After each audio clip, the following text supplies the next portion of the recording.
Hi guys, it's Sophie. So today I'm going to be chatting about Booktube and booktubers.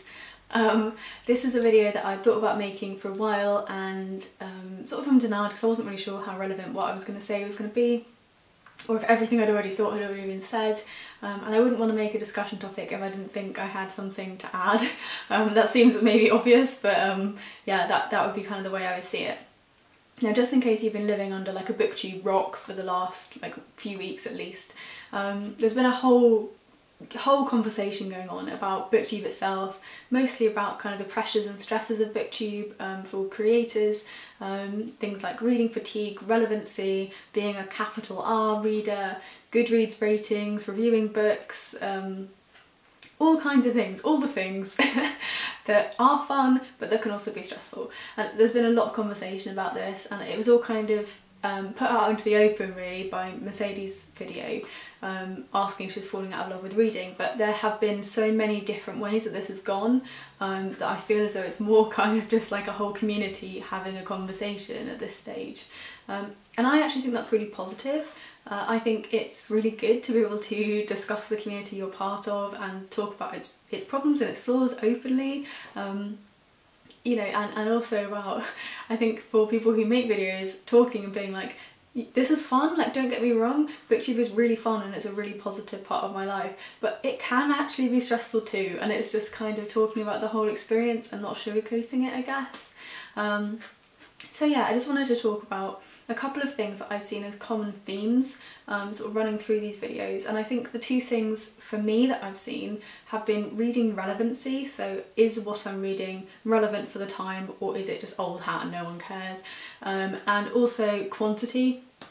Now you guys know the second one, I've talked about quantity a lot. I have talked about quantity a lot on this channel already, and I really struggle with that. That's something that I find I pressure myself with, and I do think just off the top, I do think this is all internal pressure. I don't think that there is a Goodreads pressure or like a viewer pressure. I don't think anyone, bar the individual, is putting that pressure on to be reading a type or a number of books, but that doesn't make it any less real, and it is something that I think is part of being a community that is so focused on one thing, and especially for quite a lot of content creators, this is our main thing. Like, you know, lots of people have reading as one of their hobbies, right? I think content creators, for the most part, are people who like live reading. Okay, so like we tend, this is a massive generalization, but like we tend to have more of our lives invested in reading than potentially the average person might do. So for us, it's a really big deal. So I think that's part of the reason why both of those things tend to crop up more frequently. But we're going to talk about numbers. We're going to talk about quantity for a minute, because I've made a few videos now talking about quantity and the feeling, the pressure to read a certain amount, and how that can be detrimental. Yeah, I saw Jenny King did a video that made me really sad for Vlogmas, where she was talking about if she needed to Booktube differently, and she was talking about how she felt like she couldn't really even wrap up her books or even do Booktube because she didn't feel she read enough to be on Booktube. And that is so sad. Like, I loved Jenny. I think she's fantastic, and it just makes me really sad that the pressure for some people can be such that it makes it not enjoyable at all. And yeah, I just think that's really sad. And like, I do understand it, and I do understand the desire to be reading more and more and more. And look, I am someone who does read a lot. You know, I'm not probably like taking away from this problem. You know, I'm reading, you know, plus 100 books a year always, and I would say plus 150 without much of a stress from me. But that is me. But I still find I pressure myself.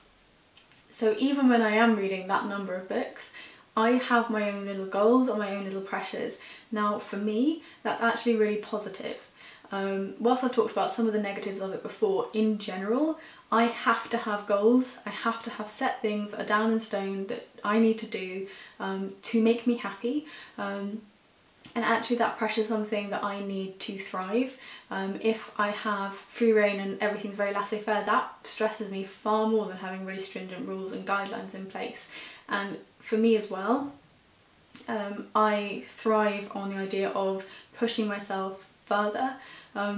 So my reading, whilst I'm putting the pressure, you know, I'm very much putting it on myself, is something that's positive in a way, in me putting some pressure on, but not so much that it stresses me out. So you guys know that what I've done is I've decided to put my Goodreads goal to 52 books a year as my minimum rather than my maximum, and then just kind of say what happens happens. But that doesn't mean I don't have really huge ambitious goals.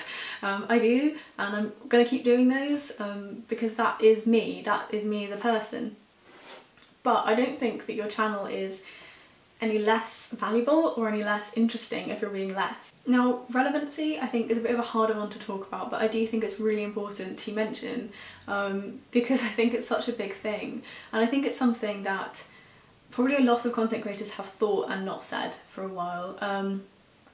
So there's the idea of the reader, the capital R reader, which I really like as a concept. I think that's great, in that you're making something that's ordinarily one of the most private things you can do.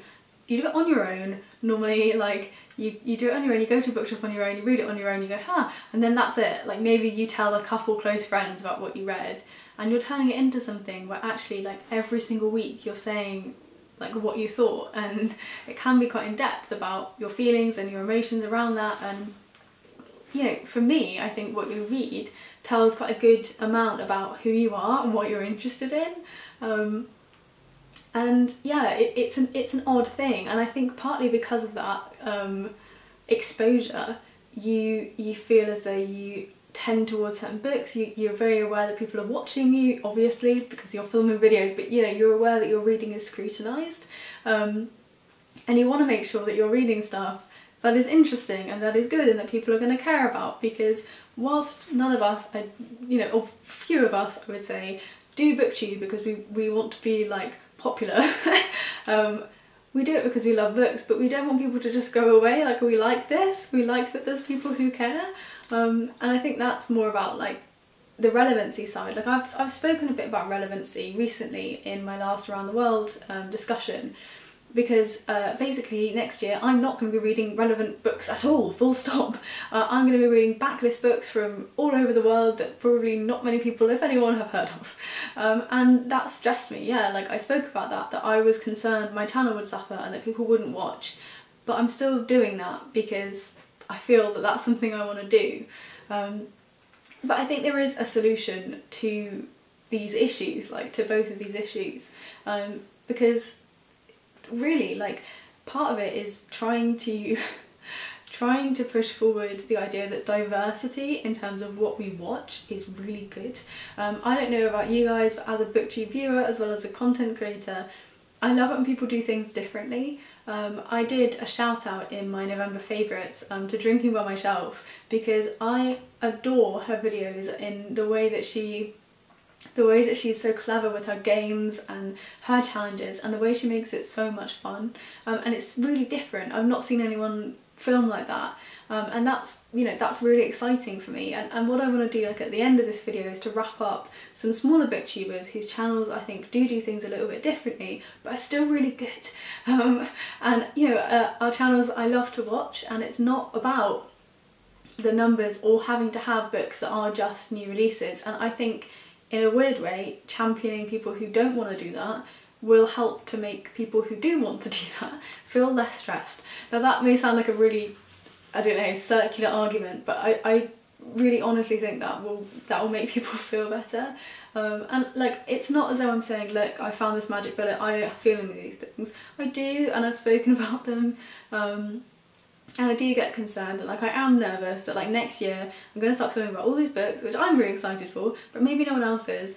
And what if this channel just dies and then I don't have my main hobby? Like, there are genuine like anxiety filling things. Luckily Foster's given me a cuddle to like get me through it. But yeah, so I'm not saying I have a magic answer, but I am saying I think we can actually do something about it that is about our community and not just us individually. I don't know, I think that's probably my 2 cents on it, and I hope that you guys like appreciate we're not trying to moan, like I don't know, I feel like this needs to be said, but like I don't think anyone who's filming these videos is saying, oh, it's so awful and like isn't it horrid how we have to, like, no, we love this and it makes us really happy, but it's also important to talk about when it's not so great. Yeah, so what I'll do next is I'm going to tell you some booktubers I've really been enjoying recently who are a little bit different, all a little bit smaller as well, just because I want to try and just kind of encourage more people to go there and watch these kind of videos. I'll tell you a little bit about what I think about them, what their videos are like as well. Okay, so the first channel I want to talk about, I'm going to butcher the name of, I already know it. But it is Okidokiboki. Yeah, I've never had to say that before, but the person who runs it is called Boki, and her videos are so good. So she has a really different approach to books in general, I think, to a lot of people. She is one of the most intelligent booktubers that I watch, and I love to watch her comments on what she's reading and also about her life. She's so smart and just talks so eloquently. But the thing that I really like about her channel is that she doesn't really own books. Like, she doesn't really keep books. She has a really small collection of books, and she never, like, well, occasionally, but hardly ever buys books if she doesn't already love them. And she's really strict about having a really small number of books on her shelves. And she doesn't do hauls. She doesn't really do like the same kind of videos as lots of other people do, because she doesn't work with her books in the same way. She's sort of spoken a bit in her channel about how it's not about her not wanting or not liking having books as a physical object, but that isn't something that at the moment suits what she's doing. And yeah, I love it. It's always like a breath of fresh air when I watch her channel, so you should definitely check her out. I've already mentioned Drinking by Myself, but I'm just gonna, just so you know, her channel's fab, go subscribe. The next person I have is Bree Hill. Now, I've only been subscribed to Bree for a little bit of time now, and what I like about her channel is that the books she reads are different in general. So she talks about things that I haven't necessarily already heard of. She reads backlists, which is great, and she'll also talk a bit about the author themselves. She really likes memoir, which is something she's getting into, so that is really interesting as well. And actually, in one of Ariel Set's videos recently, she spoke about how she's been loving like reading memoir and could just read memoir. I think that's a really interesting genre that we don't have enough of. So yeah, she's great, and I think more is the kind of book she talks about rather than the type of video, but yeah, it's still really refreshing. Okay, and the next channel is Books by Lainey's. I love this channel. So yeah, I literally stumbled across it, again, not all that long ago, and I've completely fallen in love. So she does great videos about like Black Writers Matter, so like talking about like all of these amazing Black writers that like I've read some of them, but most of them are like I've never heard of this person or I haven't read enough of this person. She's made videos about Oscar Wilde, she's made videos about George Orwell. She does amazing videos talking about authors and the books, and it's just fab because it is like, I'm like, we don't talk about that here. We don't do these kind of like you know, biography type videos and stuff, and I think it's so interesting, and it feels like I've got that like excitement when I watch her channel, like I had when I first started watching Booktube. Like, nobody does this, we don't talk about books here, and it's just, yeah, it's lovely. It's really different. She's really forthright. I love how much she swears. Like, I don't swear too much in my videos, but I'm a person who swears a lot in my personal life, and I don't know, I find it really like audibly satisfying. So I've adored her videos lately, and you should definitely be watching her. Okay, Jenny King. I've already mentioned Jenny, but I think she definitely belongs in here. Like, she's a bigger booktuber than some of the others I've spoken about already, but her style, if what you like about my channel is my calmness most of the time, you will love her channel. She has such a homey vibe. Her voice is, she's so beautifully soft-spoken. Like, it's not like you can't hear her. She just speaks with such a gorgeous tone, and everything in her life just looks so warm and cozy. She is someone who reads fewer books. I've spoken about that she's concerned that she reads fewer books, but I absolutely love that her whole life has this kind of gentleness to it, and I think I just completely adore her personality and her videos. She's a beautiful photographer as well. I follow her Instagram and I'm always just like, oh, how do you do this? So her videos look beautiful, her photos look beautiful. I just think she's a really lovely human, and you should definitely follow her. And then the last person I have, again, is on the bigger side, but I just really want to mention her here. Now lots of you will have already heard of her, but it's Stephanie from Time to Read. Okay, so I could watch her videos and I swear down, like 90% of the books I haven't heard of before, which is great. And the thing I love about her videos and her like channel so much is that she goes for old books. She loves like secondhand book sales and like just really interesting stuff, like stuff that sometimes I feel like I'm like, oh well, I could pick this up, but it's a bit like beaten up. And even when I'm hauling them around the world, I'll apologise because they don't look pretty enough. And like she's just brilliant at choosing stuff that's interesting and that she wants to read, and just doesn't stress about anything else. She's got such a great like presence on her channel as well. I think she's one of those people, a book Olive said it in one of her videos lately, like people that you watch on YouTube and you're like, we should be friends. But yeah, and I love that attitude and that difference. So those are the people that I wanted to just chat a little bit about today. There are loads of people who do really interesting things with Booktube that I haven't mentioned, I know, but this video is already like 20 minutes long. So what I'd like you to do is please put your recommendations, people who do things a little bit differently or people who you want to kind of champion down below, because I just think it's only positive. Like, it's spreading the love for people who are doing things differently and saying you're welcome here and this is part of your community as well, and that in itself also puts pulls away the pressure from people who feel that they have to adhere to certain aspects of the internet and Booktube. I hope, anyway. I don't know, I'm just trying to think of ways that we can try and make this a positive thing that we can like use. So yeah, I think that's pretty much everything I wanted to say in terms of my own content and my own feelings. Yes, I've struggled with very similar things for a lot of other people, and I'm kind of dealing with them, and I've chatted about them before, and you guys know that my approach has kind of been, well screw it, I'm going to do nothing relevant and nothing related to like new releases for a whole year and see what happens. We'll see. Maybe I'll be the channel that crashes and burns and I'm gonna be like, oh shit, better not do that. Who knows? But anyway, I'm hoping not. I'm hoping that we can have, a whole variety of people doing their own thing, being happy about their reading and just really enthusiastic and try and get some of that love and some of that positivity back. Alright, I'll talk to you guys soon. Bye.